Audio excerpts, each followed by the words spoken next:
The United States went to war with Iran to weaken the axis of countries opposing American power.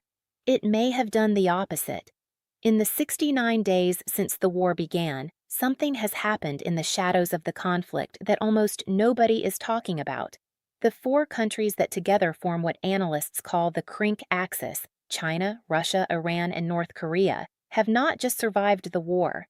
They have learned from it, adapted to it, and in some cases profited from it. North Korea watched Iran get hit. Then it tested cruise missiles. Then it deepened its alliance with Russia. Then it quietly started selling the weapons that Iran could no longer produce to the same Russian military that is receiving satellite intelligence from Moscow to use in the Gulf. Russia supplied Iran with the air defense systems that failed in February. It watched those systems get destroyed. It then provided satellite intelligence to help Iran fight back. It vetoed the UN resolution on the Strait, and it positioned itself as the indispensable intermediary in every piece of diplomacy that might end this war.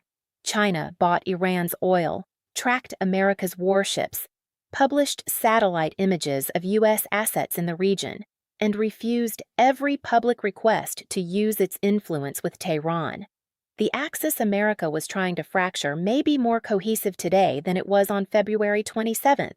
This is the full relationship timeline, and it is a story that changes how you understand everything that has happened in the last 69 days.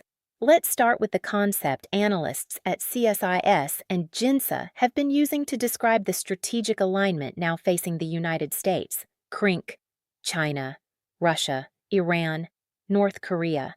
Four countries that individually represent distinct regional powers with different governments, different strategic interests, and often deep mutual suspicions. China and Russia compete in Central Asia. Russia and North Korea have a history of mistrust. Iran has historically questioned both Russian and Chinese reliability. These are not natural allies. And yet, since the Ukraine invasion in 2022, since the escalation of U.S.-China tensions, since the collapse of the nuclear deal with Iran, and since maximum pressure campaigns targeted all four simultaneously, these governments have been moving toward a shared conclusion.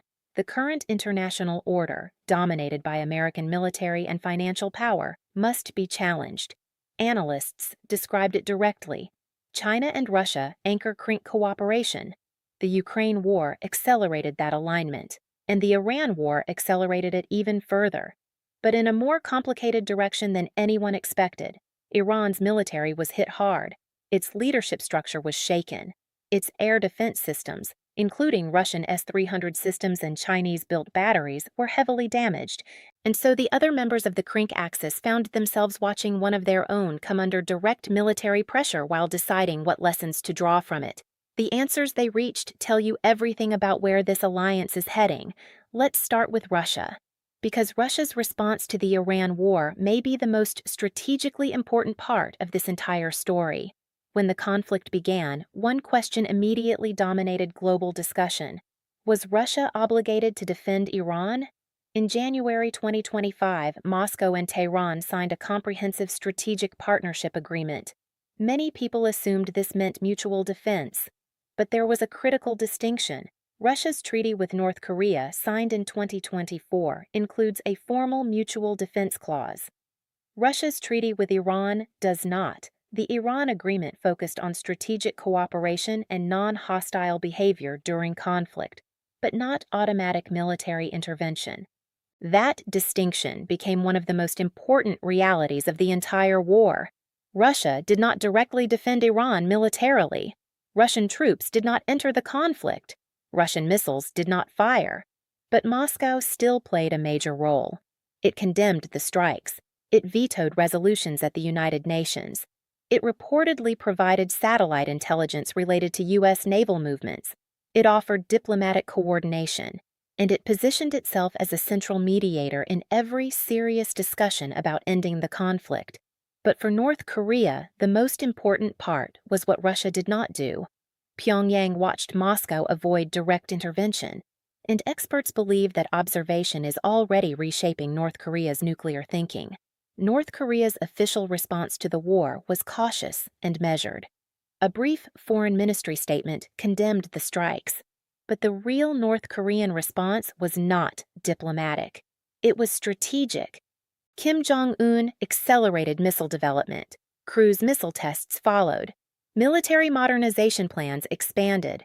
And North Korea publicly emphasized one message above all. Unlike Iran, North Korea possesses nuclear weapons. That lesson is not subtle. Iran had air defense systems. Iran had regional influence. Iran had strategic partners. But Iran did not possess a nuclear deterrent, and North Korea believes that fact changed everything. North Korea reportedly possesses dozens of nuclear warheads and continues expanding its capabilities. Analysts increasingly argue that Pyongyang views the Iran conflict as validation of its entire national security doctrine. Nuclear weapons are the ultimate guarantee of regime survival, and rather than moving closer to Washington, North Korea is moving deeper into coordination with both Moscow and Beijing. But that's not all, because China's role in this conflict may have been the most consequential and the least publicly discussed. China continued purchasing Iranian oil throughout the crisis. Chinese-linked satellite imagery of U.S. military assets circulated publicly. Naval tracking operations in the region reportedly monitored American fleet movements. No Chinese vessel directly attacked American forces. No Chinese official issued open military threats. But the combination of surveillance support, economic backing, and continued oil purchases created something extremely significant: a form of strategic assistance that remained just below the threshold of direct military involvement. China effectively helped Iran remain economically functional while avoiding direct confrontation with Washington. And when U.S. officials publicly pressured Beijing to help restrain Tehran, China rejected the demands and criticized sanctions enforcement instead. China is not rushing into military confrontation. China is observing, calculating, and positioning itself carefully. And what happened next shocked many analysts. Before the Iran conflict intensified, both Iran and North Korea were major suppliers of military equipment supporting Russia's war effort in Ukraine. Iran supplied drones and missile systems. North Korea supplied artillery shells, ballistic missiles, and reportedly broader military support. But once Iran became consumed by its own conflict, its ability to support Russia dropped sharply. Its missile stockpiles were redirected internally. Its production facilities became targets. Its military industry shifted from supplier to survival mode. That created a gap, and North Korea moved to fill it. Analysts increasingly believe Russia's dependence on North Korean military production has grown significantly as Iran's own capacity declined. That means North Korea is not only learning from Iran's struggle, it is also profiting from it. Its leverage over Moscow is increasing.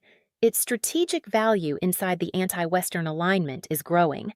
And its position within CRINC may now be stronger than before the war began.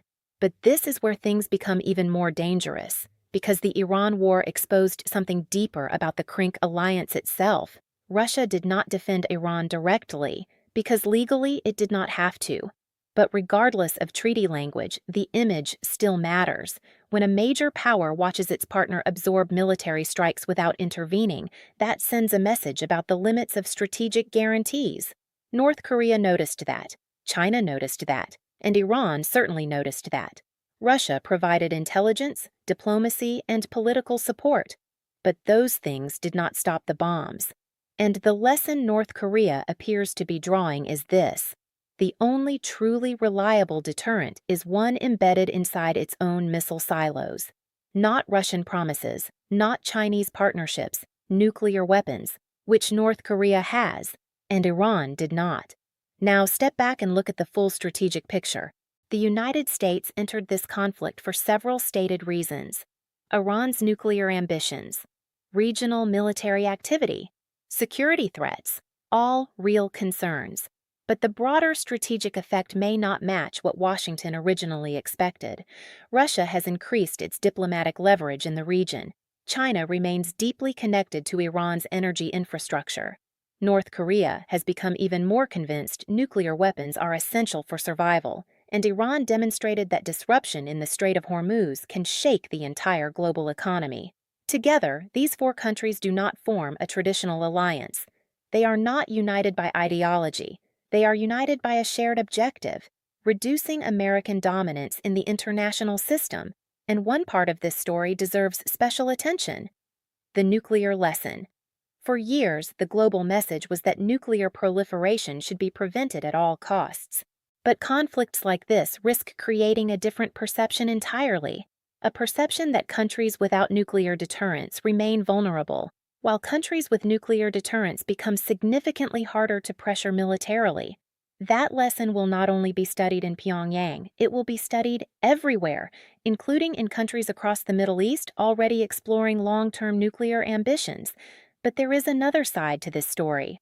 Because the Krink axis is also more fragile than it appears. Russia and China still compete for influence globally. North Korea's relationship with Russia remains transactional. China buys Iranian oil because it benefits economically, not because of ideological loyalty. And if geopolitical conditions shift, those partnerships could shift too. The alliance is real, the cooperation is real, but it is an alliance of convenience held together primarily by shared opposition to American power. And when maximum pressure arrived, the Axis did not unite militarily around Tehran. It observed, adapted, learned, and advanced its own interests, which may ultimately be the most dangerous outcome of all. So here is where things stand tonight. The Iran War began as a conflict involving the United States, Israel, and Iran. But it evolved into something far larger. Russia expanded its influence as a diplomatic intermediary. China sustained Iran economically while avoiding direct confrontation. North Korea accelerated its nuclear strategy and deepened coordination with both Moscow and Beijing. And Iran demonstrated how one narrow choke point in the Strait of Hormuz can threaten the stability of the global economy. The United States military remains extraordinarily powerful. That has been demonstrated repeatedly. But power and long-term strategic outcomes are not always the same thing, and the long-term outcome of this war, in the nuclear calculations of governments from Pyongyang to Riyadh, is still unfolding. America fought Iran to weaken the Axis. The Axis studied the war carefully, and the final consequences may only be beginning, and the world is watching what happens next.